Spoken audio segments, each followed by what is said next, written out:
What's up, everybody? My name is Jamal. And I'm Nick. And we're from Team Bandwagon. And we're here to discuss... Is your team bandwagon worthy?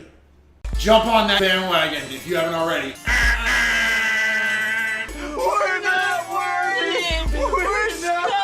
We're stuck! In this episode, we are talking about the Cleveland Browns. I have to think this is a team that everybody's been waiting for us to talk about. The 0-16 Cleveland Browns. Yeah. The 1-16 the year before that, Cleveland Browns. It's only up from here.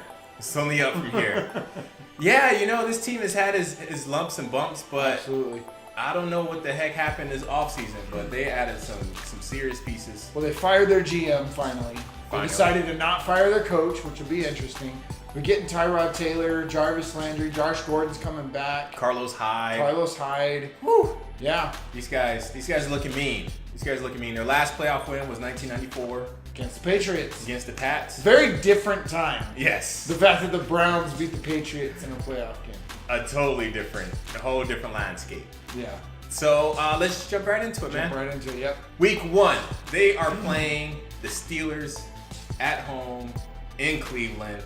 Game opener against a division rival. What you got, Nick? I have them losing this game. Just too much of a tough opponent to open up against. I agree. That's a loss. I don't see them going 0-16 this year, but definitely don't see them out the box beating the Steelers. No. Week 2, they're playing the Saints in New Orleans. Nolans. What you got, Nick? I have this as another loss. Again, New Orleans is going to be another good playoff team. Drew Brees, Alvin Kamara, too much for the Browns. Again, I really like this Browns team, but I do not see them beating New Orleans in New Orleans. It's a tough start to the season for a team that went 0-16 last year. Very tough start. But, things open up.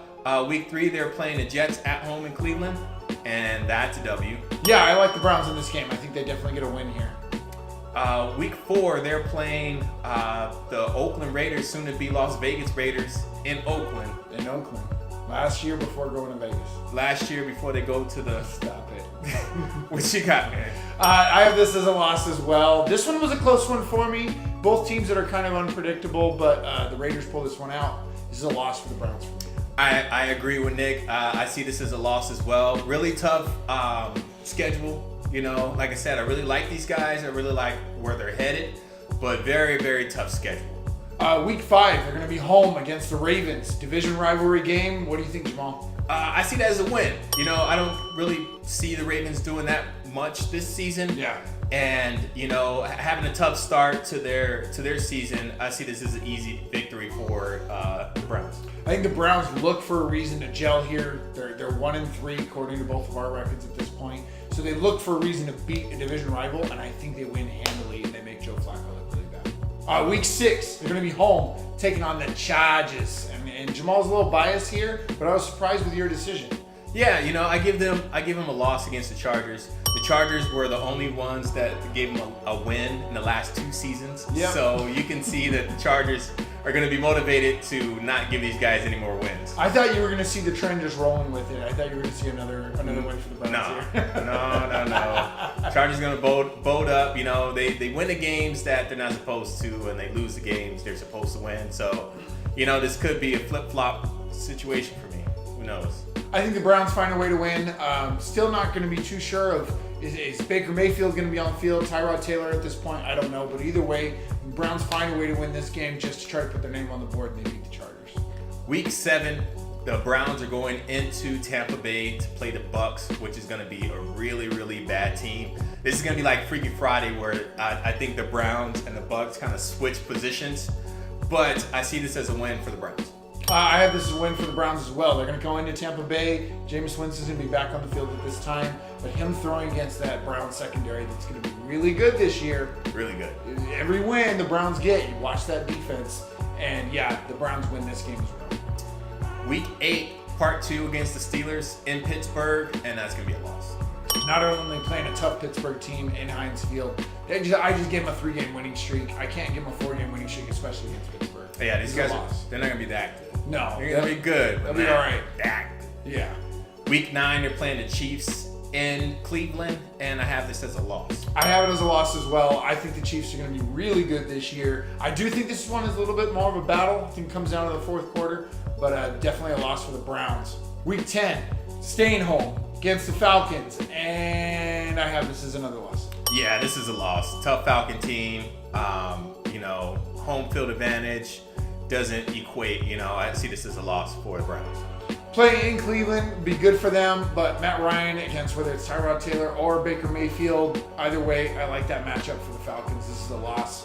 And that'll get us into the Week 11 bye. Yep, bye week 11, kind of take a breath, after a so-so start. So coming off their bye week 12, they're going into Cincinnati, and I see this as a loss. I have it as a win. Division rival and the team they always love playing. Two teams in Ohio can't stand each other. Browns have something to prove here, and they come out of their bye week with a win. Definitely going to be a close game, but I give the edge to the home team, which is Cincinnati. Week 13, they're going into Houston to play the Texans, and I see this as a W. I have it as a win as well. Again, I really like that Browns defense this year. Deshaun Watson's going to have a good year.